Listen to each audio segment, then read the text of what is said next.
All right, just like the last section, I've provided a zip file that you can download from this lecture.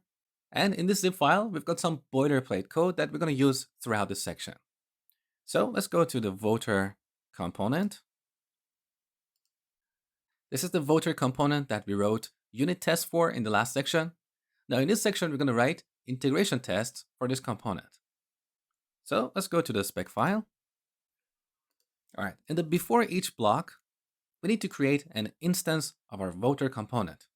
But in integration tests, we don't new up a voter component like this.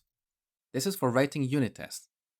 If you want to write an integration test, you need to ask Angular to create an instance of that component for you. So delete. On the top, I'm going to import the testbed class from @angular/core/testing. This class provides a number of utility methods that we're going to use throughout this section. Now back here, first we need to create a dynamic module and put our component in that module, just like how we put components in a module in a real-world application. So we're going to call testbed.configure testing module method. This method takes a metadata object similar to the one that we provide to ng module. So let's go to app.module. Look, here we're using the ng module decorator, and this is our metadata object. So we have declarations, imports, providers, and so on. We need to provide a similar metadata object when creating a testing module. Now here, I'm only going to use the declarations part because we don't need to import any other modules. We don't need to configure dependency injection because this is a very simple component. So let's put this component in this module, voter component. So that's how we create a dynamic testing module. Now, in order to create an instance of this component, we call testbed.createComponent.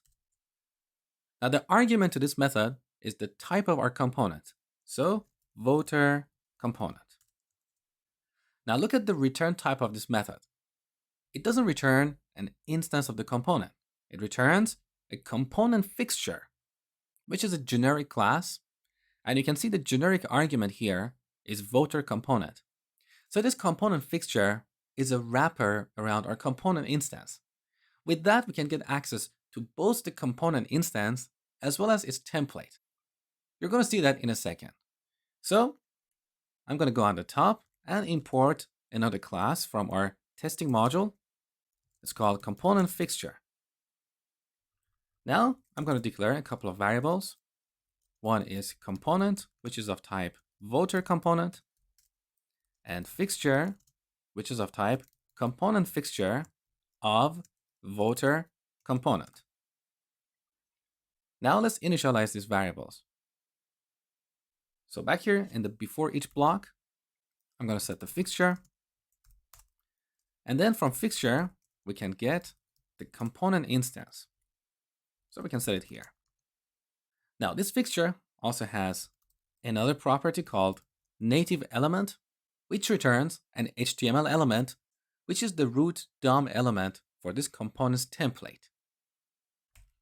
It also has another property, debug element, which is a wrapper around native element. And with this debug element, we get some useful methods for querying the DOM. You're going to see that in just a few minutes. So what I want you to note here is that the component fixture class is a wrapper around the component. With this, we can get an instance of the component. We can get its DOM element via native element or debug element properties. We can also run change detection manually. And we can also get one or more of the injected dependencies in this component. So this is the basic setup for writing integration tests. You can see that this is a little bit more noisy or more verbose than unit tests. And we don't want to write all this code every time we create a component. So in the next lecture, I'm going to show you a shortcut to generate this code.